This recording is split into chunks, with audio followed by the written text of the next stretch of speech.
Hello everyone, welcome back to Crazy Productions 321. This should be a bit of a better stream, hopefully, than the last one. It's just a repeat of the last stream because the last stream was a bit, or shall I say, very dodgy. It wasn't fast, it wasn't smooth, and so hopefully today it'll be better. We're going to be doing hair again in Blender, start to finish. Hope you like it. Let's start. Right. Let's go to Blender. Okay. So, let me get Blender up here. Okay, so in Blender, just delete everything, and constantly save like the last time. I'm just gonna go to Cycles Workbench, because that's how I know how to do hair. I've not really done it in any other area of Blender. And bring up your monkey head, right, and position your monkey head to however you want. We're going to add hair to this. No. We're going to add hair to this today. So, usually when we add hair, we go to this tab here, the Particles tab, and press this plus button and go to hair. We get hair everywhere, okay? You can see, but we only want to select an area where we want hair. We want hair to be here, so I'm just going to disable this for now, this particles, and we're going to create that hair group, going down to this data panel here, and create a new vertex group, and calling it density, okay? Then in edit mode, we're going to select the area where we want here to be. When we're happy with it, which I'm pretty happy with, assign, and that'll assign that to the density group. And when we go into our particles here, in our hair particles, we can now go down to vertex groups, density, and add our density vertex group here, which is pretty good. But the hair's too long, so I'm going to change this to 2 probably. Maybe 3 actually. 3. And maybe turn up to 5,000. Yeah, that's cool. So now we want to brush and style the hair. Okay, easiest way to do that, and also make sure you're happy with everything here before you start brushing, because then you have to, if you want to change any of these, you have to rebrush everything, and I'll show you what I mean by that in a second. If we go to particle editor, and now you get all these brush tools. This is the comb, smooth, add, all these.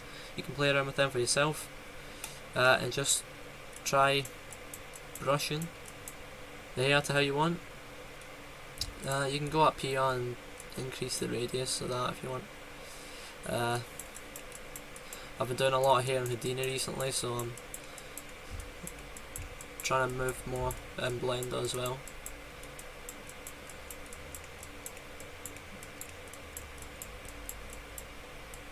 I'll check any questions in the stream. Nope, no one's questioning anything. Okay, cool. I'll probably give this a trim with our trim tool too. Just bring up these. This is going to be a really short tutorial because I kind of have to go in half an hour, so there's not much to go over just applying here, but next week we'll go over simulating here. Doing 3D sort of simulations of hair, which should be pretty fun. Right, so just get the hair to where you want it. I'm giving him a mohawk if you haven't already noticed. A bit of a mohawk. Kind of funny. Okay, I'm kind of happy with that, but it's too long now. Okay, so you could go back here where am I? Here. And delete the edit and then change the length and rebrush it, or you can use the cut tool. It's probably more efficient. And just cut the hair the way you want it. Just tidily. And boom. There you go. That's better, I think, for me. Okay, yeah, I like that. So go back to object mode, and now there's only a small number of hairs here because it's faster for us to work with. So if we increase the hair by using children and interpolated, it's the best way I find. And you can change the number of children you want here. If you go simple, it's just not as nice a result, I don't think. I prefer interpolated because it interpolates the difference between all the hairs and gives a much more natural result. And also, if you go down to clumping, hair naturally clumps, so you can add a bit of clumping and it just gives it a bit more realism. You know, just play around with the values, see how you like them. If you curve it as well, it looks it basically lets you control where the clumping is a lot with a curve, basically. It's easier. Clump noise, don't use that. Well, I'm not using that. Roughness, I like to give it a bit of roughness. Just make it more natural because hair isn't perfect.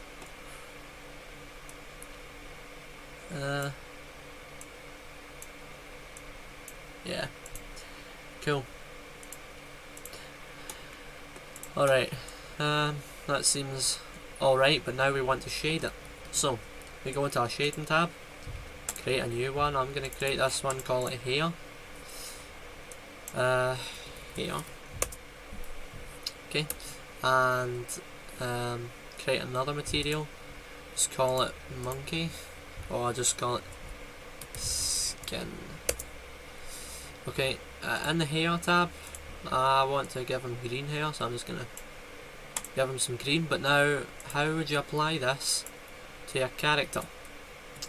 So in the character, select his skin obviously, but how would you apply it to the hair?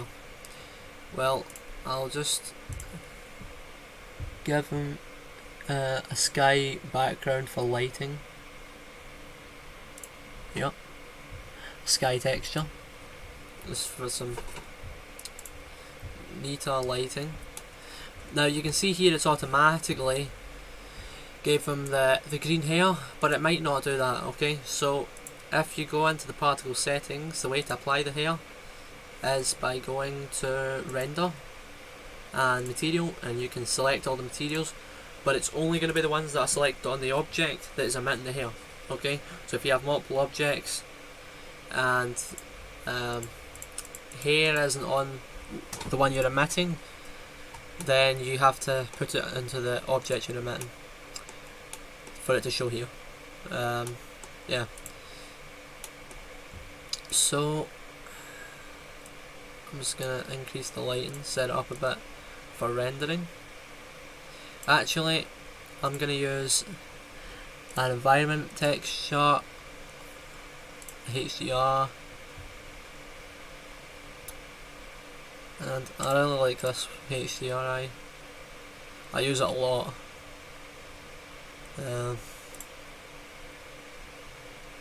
Film transparent. There you go.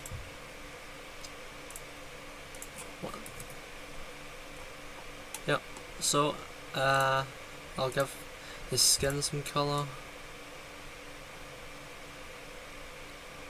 Make him a bit orange. Bring the lighting down. Now there's a cool built-in add-on in Blender which is quicker to light, given 3-point lighting, and that is the 3-point lighting add-on. It's built into Blender. You just have to go to preferences and search up in the add-ons tab 3-point lighting, and you'll find it. The way you use it is select the object you want to light, Shift A, and 3-point lighting once you've enabled it. It's really good. I recommend it. And you can see here it's set up 3-point lighting. You might want to rotate it a bit so that the lights are facing where they should. Like the backlight should be facing the back. Scale it out a bit. Yep. And then just set up all the lighting. Oh, this is the backlight. Never mind. Set these.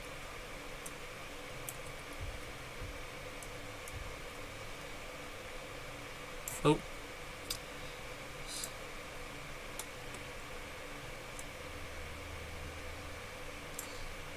Cool.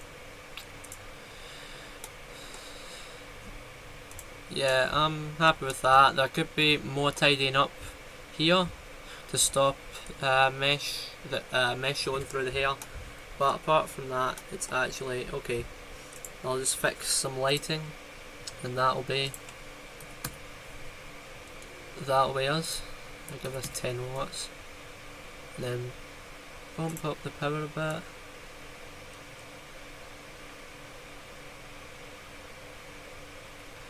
A lot, maybe.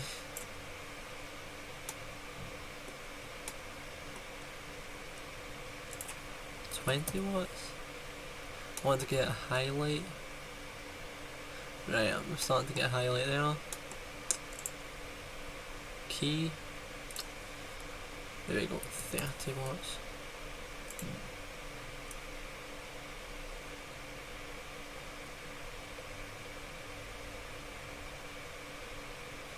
And fill, I always like to have the fill light tinted in a different colour, because it just gives a bit of contrast.